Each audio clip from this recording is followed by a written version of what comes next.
Friends, welcome to Riya talks. இன்றைக்கி நம்ம வந்து பார்த்திங்கன்னா ஒரு துவரம் பருப்பை வச்சு ஒரு கிரேவி தான் ரெடி பண்ண போகிறோம். அதுக்கு துவரம் பருப்பை ஒரு 30 to 1 hour நான் முன்னாடியே வந்து ஊற வச்சு எடுத்து வச்சுருக்கேன். இது வந்து இன்றைக்கி கொஞ்சம் ஃப்ரீ டைம் இருக்கிறதுனால இதை நிதானமாக நம்ம வந்து சட்டியிலே வேக வைப்போம்.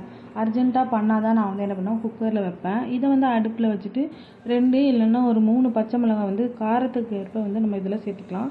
ஒரு பொடியாக நறுக்கி வச்ச தக்காளி, உங்களுக்கு வந்து பருப்பு நிறைய இருக்குது அப்படின்னு சொன்னிச்சிங்கன்னா நீங்கள் என்ன பண்ணலாம், ஒரு முழு தக்காளி இல்லைன்னா ஒரு பாதி தக்காளி சேர்த்துக்கோங்க. ஒரே ஒரு ஸ்பூன் மஞ்சள்தூள் சேர்த்து இதை கலந்து விட்டுட்டு ஒரு 10 நிமிஷம் விட்டிங்கன்னா கொதிக்கின்றது. கொதித்து வந்த பிறகு 10 நிமிஷம் விட்டால் நல்லா வெந்து வந்துடும். இந்த மாதிரி வெந்திருக்கும். இதை நான் கடையும் இல்லை, எதுவும் பண்ணலை.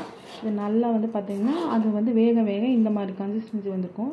இப்போ இதுக்கு ஒரு தாளிப்பு கொடுக்கணும். அதுக்கு வந்து பார்த்திங்கன்னா என்னென்ன பண்ண போகிறேன்னா, ஒரு பேனில் கொஞ்சமாக நல்லெண்ணெய் சேர்த்துருக்கேன். இந்த நல்லெண்ணெய் சேர்த்துட்டு இதில் வந்து என்ன பண்ண போகிறேன்னா 2 காஞ்ச மிளகாய் கிள்ளி தாளிக்கணும். ஸோ அதில் வந்து என்ன பார்த்திங்கன்னா கூடவே கொஞ்சம் கறி வடகம் சொல்லுவாங்க, அந்த வடகமை வந்து சேர்த்து வடகம் வந்து நல்லா செவக்கிறதுக்கு வந்து நம்ம வறுத்துக்கலாம். அந்த அளவுக்கு செவக்கணும்.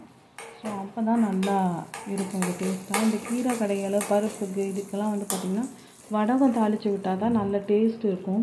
ஸோ அது ஒரு டிஃப்ரெண்ட் டேஸ்ட் இருக்கும். இது கூடவே வந்து என்ன பார்த்திங்கன்னா கருவேப்பிலையை கொஞ்சம் நல்லா அலசி எடுத்து அதை நல்லா வாசம் வர வரைக்கும் இதில் சேர்த்து வதக்கணும். கொஞ்சமாக சேர்த்துக்கணும். இந்த பருப்புக்கு வந்து இந்த கருவேப்பிலையோட ஸ்மெல்லோடு இருக்கும். இந்த இதுவும் வந்து டேஸ்ட்டாக இருக்கும்.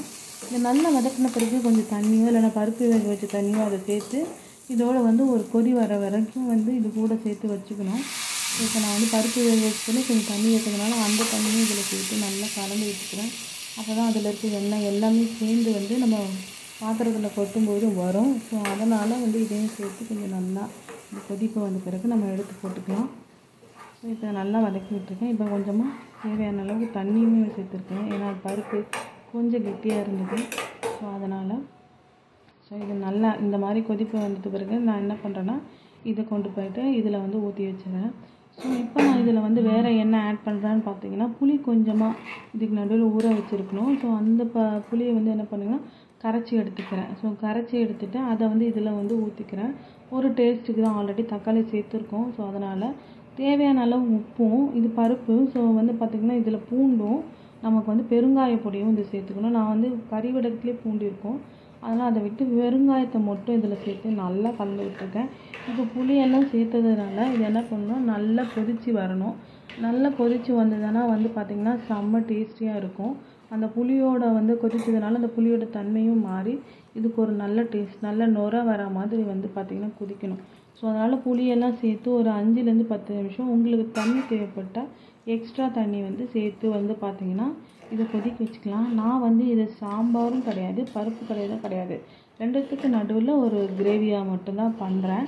ஸோ இந்த மாதிரி பண்ணோன்னா வந்து இது சாப்பாடு கலந்து சாப்பிட்றதுக்கு வந்து ரொம்பவே டேஸ்ட்டாக இருக்கும்.